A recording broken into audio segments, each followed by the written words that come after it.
Hey guys, Haley from Carolina Courage Superstore. We just wanted to make a quick video on how to properly measure for harness. Obviously, getting your horse's measurements correctly is the first step into getting a set of harness for your horse. And so what we have that we email to people a lot, or you can come to the store and pick up the form. This is the harness measuring form here. You see it?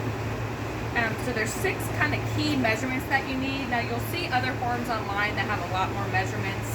The harness is really adjustable. There's only a couple measurements, really kind of the flank to flank. That's the only piece that's not adjustable on a harness. So we feel that these 6 measurements that you get will get us a really good idea of what size harness your horse is properly going to be wearing.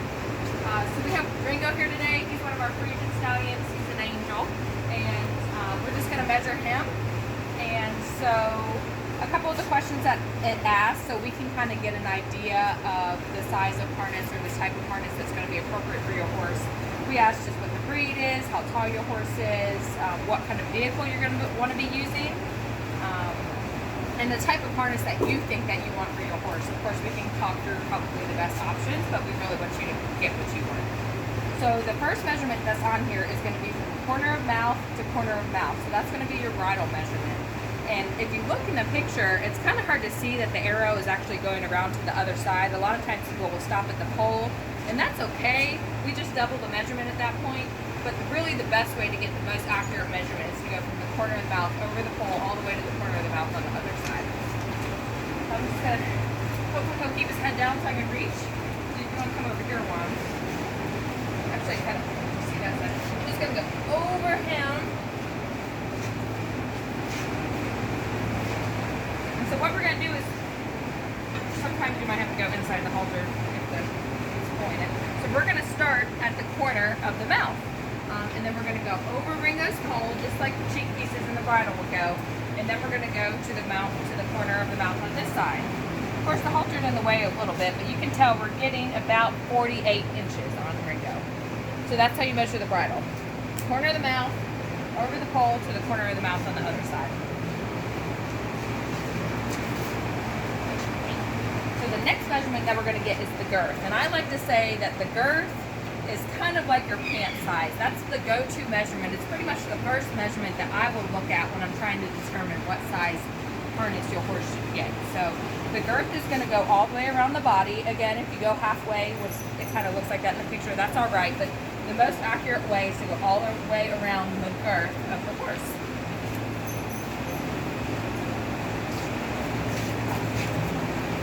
Okay, buddy. It's okay. So basically, you're going to pretty much want to measure where this the saddle is going to go on the harness. Right behind the withers. The hands past the horse. Alright, put your legs in. And he obviously knows how to pass, though, and he thinks he's cute when he does it. We didn't ask you. So sometimes, especially with the breeching, because of the way that their neck kind of jets out of their shoulders, the tape is going to automatically want to fall back. But the best thing to do is really just pull it forward. And you can see that Ringo pretty much has a 75-inch girth. And again, this measurement is really adjustable. Most harness has at least a 20-inch adjustment in the girth, depending on what style you get. So it's okay if your horse gets a little bit bigger or loses a little weight throughout the year, because we all fluctuate.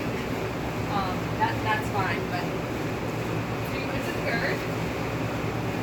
So the next measurement is going to be over the loin, and that's going to be pretty much from the flank on one side to the flank on the other side. Now this one's a little bit difficult to do if you're just by yourself. So if you kind of just want to get half the measurement on the flank, then that's okay. Just double it if that's what you do. So that's how I'm going to do it, just for video purposes, because I don't have anybody on the other side that can hold it. So I'm just going to start at the top.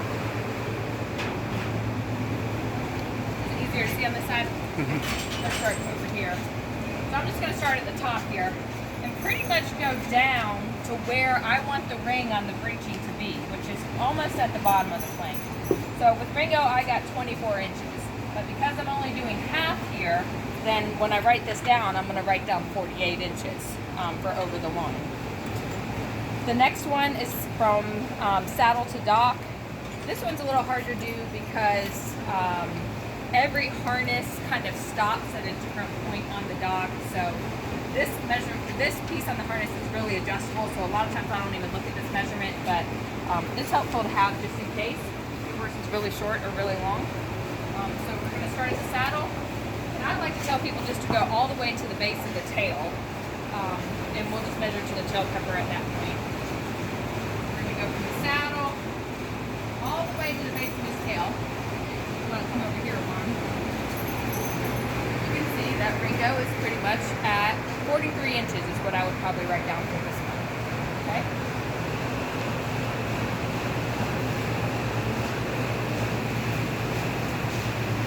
And then the next measurement, which is really similar to C, which is over the loin, we're going to go from flank to flank. So instead of going over the rump, we're going to go around the rump. And this is another key measurement that I like to make sure that I look at, because this is actually the one piece of the harness that's not adjustable around. You can adjust it up and down, but it doesn't adjust around. So I like to make sure we're pretty close on this one. So, again, if you're by yourself measuring, it might be easier just to go halfway, so you might just want to go to the center of the tail. But again, you're going to start and stop pretty much at the same point that you measured over the rump. You're going to go around.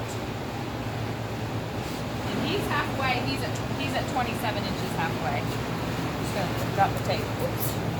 I'm stepping on it now. So if I'm only measuring half, then of course I'm going to double it, which that's, what is that, 54 inches is what I would write down for that.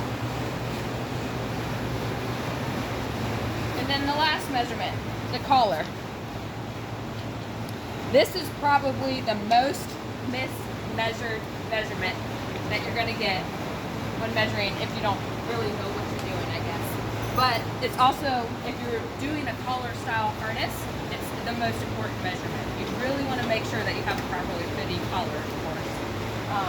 So we're actually going to go around to the other side. Hopefully we can see. So we're not trying to measure through his mane. You see okay over here? Yeah? Okay.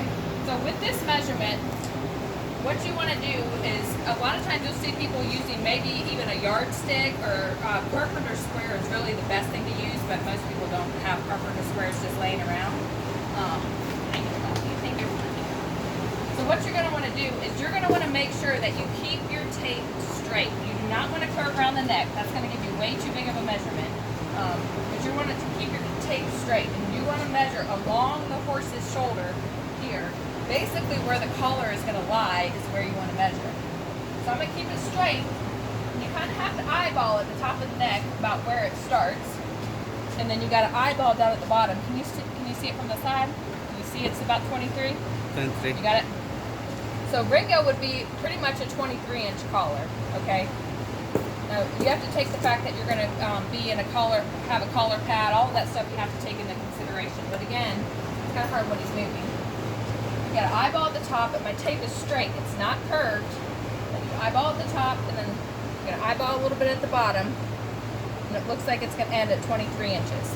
So if I were to take the tape and actually run it along his neck, which is what a lot of people do, I'm going to start up here, and if I go to the center, I get 29 inches. That is giant. 29-inch collar is pretty much one of the largest sizes that you get. You have a really big drop horse if you have a 29-inch collar. So if we see somebody writing that down and we see that they're pretty much average size everywhere else, we'll of course ask them to remeasure the collar. But anyways, I hope this was helpful.